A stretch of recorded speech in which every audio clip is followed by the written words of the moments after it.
People's School for Marxist-Leninist Studies reading Guerrilla Warfare by Ernesto Che Guevara. Narration by Andrea Busco. Chapter 1. General Principles of Guerrilla Warfare. Part 1. Essence of Guerrilla Warfare. The armed victory of the Cuban people over the Batista dictatorship was not only the triumph of heroism, as reported by the newspapers of the world, it also forced a change in the old dogmas concerning the conduct of the popular masses of Latin America. It showed plainly the capacity of the people to free themselves by means of guerrilla warfare from a government that oppresses them. We consider that the Cuban Revolution contributed 3 fundamental lessons to the conduct of revolutionary movements in America. They are: 1. Popular forces can win a war against the army. 2. It is not necessary to wait until all conditions for making revolution exist. The insurrection can create them. 3. In underdeveloped America, the countryside is the basic area for armed fighting. Of these 3 propositions, the first 2 contradict the defeatist attitude of revolutionaries or pseudo-revolutionaries who remain inactive and take refuge in the pretext that against a professional army nothing can be done, who sit down to wait until, in some mechanical way, all necessary objective and subjective conditions are given without working to accelerate them. As these problems were formerly a subject of discussion in Cuba until facts settled the question, they are probably still much discussed in America. Naturally, it is not to be thought that all conditions for revolution are going to be created through the impulse given to them by guerrilla activity.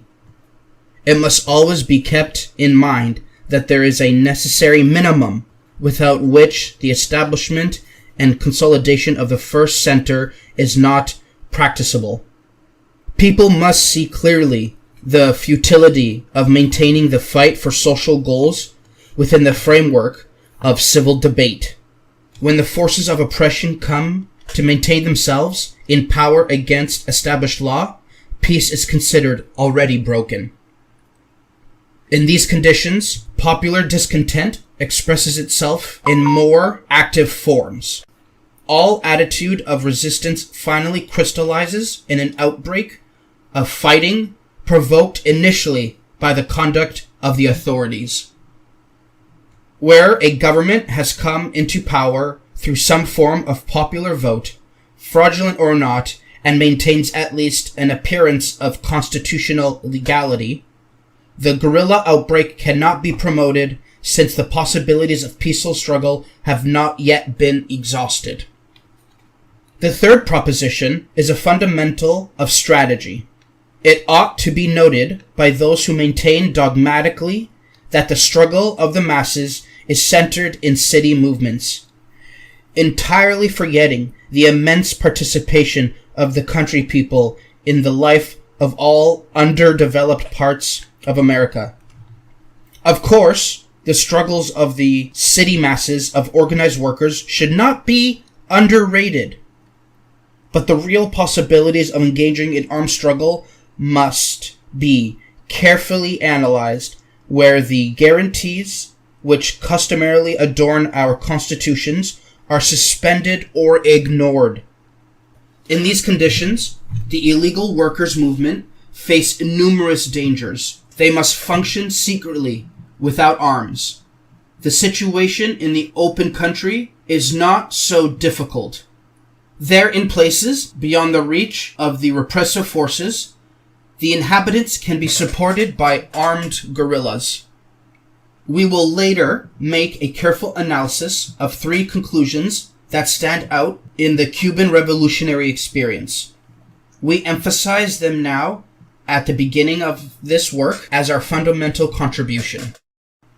Guerrilla warfare, the basis of the struggle of a people to redeem itself, has diverse characteristics. different facets, even though the essential will for liberation remains the same. It is obvious, and writers on the theme have said it many times, that war responds to a certain series of scientific laws. Whoever ignores them will go down to defeat. Guerrilla warfare, as a phase of war, must be ruled by all of these, but besides, because of its special aspect, a series of corollary laws must also be recognized in order to carry it forward. Though geographical and social conditions in each country determine the mode and particular forms that guerrilla warfare will take, there are general laws that hold for all fighting of this type. Our task at the moment is to find the basic principles of this kind of fighting and the rules to be followed by peoples seeking liberation, to develop theory from facts, to generalize and give structure to our experience for the profit of others. Let us first consider the question, who are the combatants in guerrilla warfare?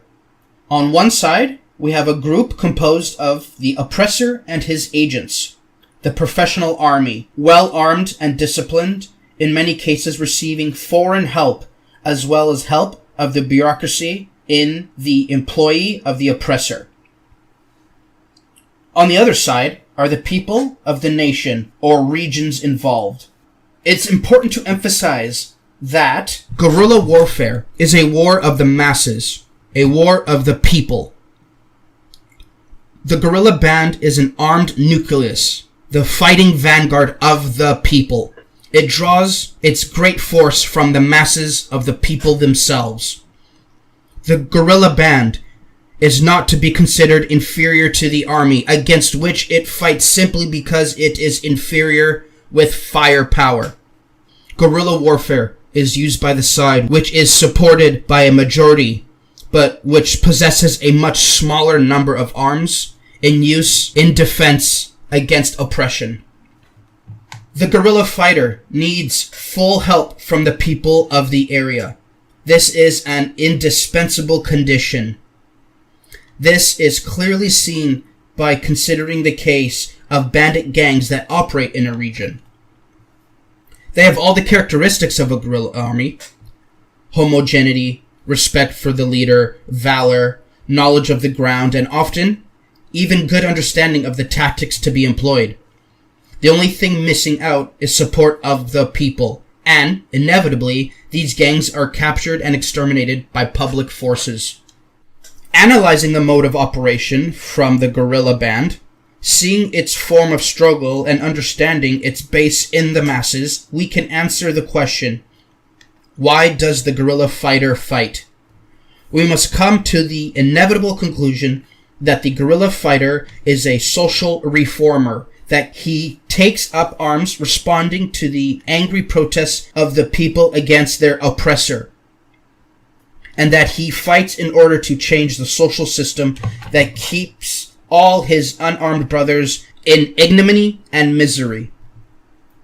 He launches himself against the conditions of the reigning institutions at the particular moment and dedicates himself with all vigor that circumstances permit to breaking the mold of these institutions. When we analyze more fully the tactic of guerrilla warfare, we will see that the guerrilla fighter needs to have a good knowledge of the surrounding countryside, the paths of entry and escape, the possibilities of speedy maneuver, good hiding places. Naturally, also, he must count on the support of the people. All this indicates that the guerrilla fighter will carry out his actions in wild places of small population.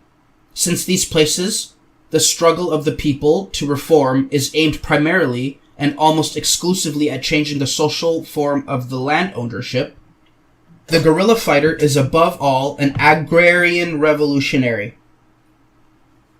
He interprets the desires of the great peasant mass to be owners of land, owners of the means of production, of their animals, of all that which they have long yearned to call their own, of that which constitutes their life, and will also serve as their cemetery. It should be noted that in current interpretations there are two different types of guerrilla warfare, one of which, a struggle complementing great regular armies, such was as the case of the Ukrainian fighters in the Soviet Union, does not enter into any analysis. We are interested in the other type, the case of an armed group engaged in struggle against the power, whether colonial or not, which established itself as the only base which built itself up in rural areas. In all such cases, whatever the ideological aim that may inspire the fight, the economic aim is determined by the aspiration towards ownership of land. The China of Mao begins as an outbreak of worker groups in the South, which is defeated and almost annihilated. It succeeds in establishing itself and begins its advance only when, after the long march from Yunnan, it takes up its base in rural territories and makes agrarian reforms its fundamental goal. The struggle of Ho Chi Minh is based on the rice-growing peasants who are opposed by the French colonial yoke. With this force, it is going forward to defeat the colonialists. In both cases, there is a framework of patriotic war against the Japanese invaders, but the economic basis of a fight for the land has not disappeared. In the case of Algeria, the grand idea of Arab nationalism has its economic counterpart in the fact that nearly all of the arable land of Algeria is utilized by millions of French settlers. In some countries, such as Puerto Rico, where the special conditions of the island have not permitted a guerrilla outbreak, the national spirit, deeply wounded by the discrimination that is daily practice, has as its basis as a aspiration of the peasants, even though many of them are already proletariat, to recover the land that the Yankee invaders seized from them. This same central idea, though in different forms, inspired the small farmers, peasants, and slaves of the eastern estates of Cuba to close ranks and defend together the right to possess land during the 30 Years' War of Liberation. Footnote 2. Taking account of the possibilities of development of guerrilla warfare, which is transformed with the increase in operating potential of the guerrilla band into war of positions, this type of warfare, despite its special character, is to be considered as an embryo, a prelude of the other. The possibilities of growth of the guerrilla band and of changes in the mode of fight until conventional warfare is reached are as great as the possibilities of defeating the enemy in each of the different battles, combats, or skirmishes that take place. Therefore, the fundamental principle is that no battle, combat, or skirmish is to be fought unless it will be won. There is a malevolent definition that says the guerrilla fighter is the Jesuit of warfare. By this is indicated a quality of secretiveness, of treachery, of surprise that is obviously an essential element of guerrilla warfare. It is a special kind of Jesuism, naturally prompted by circumstances which necessitate acting at a certain moment in ways different from the romantic and supporting conceptions with which we are taught to believe war is fought. War is always a struggle in which each contender tries to annihilate the other. Besides using force, they will have to recourse to all possible tricks and stratagems in order to achieve the goal. Military strategy and tactics are a representation by analysis of the objectives of the group and of the means of achieving these objectives.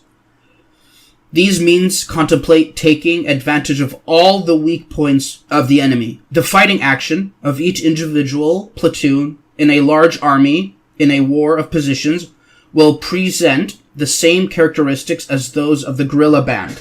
It uses secretiveness, treachery, and surprise, and when these are not present, it is because vigilance on the other side prevents surprise.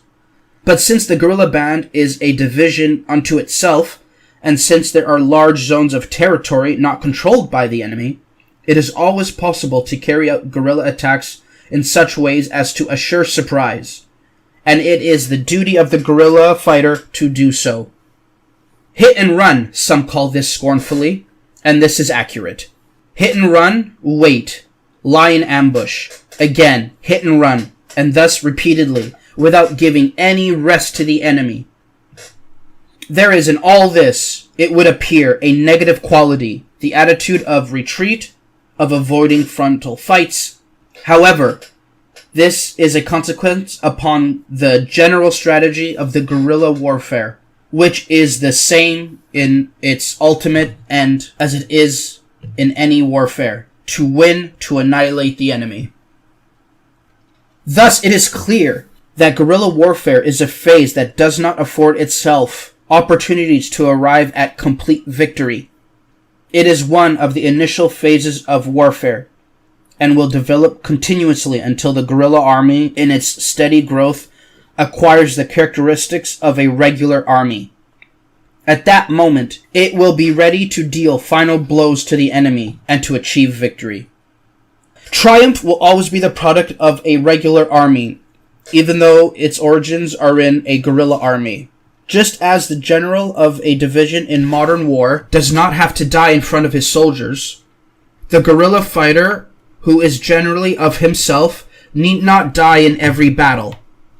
He is ready to give his life, but the positive qualities of the guerrilla warfare is precisely that each one of the guerrilla fighters is ready to die, not to defend an ideal, but rather to convert it into reality.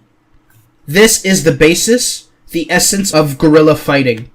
Miraculously, a small band of men, the armed vanguard of the great popular force that supports them, goes beyond the immediate tactical objectives, goes on decisively to achieve an idea, to establish a new society, to break the old molds of the outdated, and to achieve, finally, the social justice for which they fight. Considered thus, all these disparaged qualities acquire a true nobility, the nobility of the end at which they aim. And it has become clear that we are not speaking of distorted means of reaching an end. This fighting attitude, this attitude of not being dismayed at any time, this inflexibility when confronting the great problems in the final objective, is also the nobility of the guerrilla fighter. Footnote 2. The war fought by Cubans for independence from Spain began in 1868 and ended in 1898, with a period of peace from 1878 to 1895.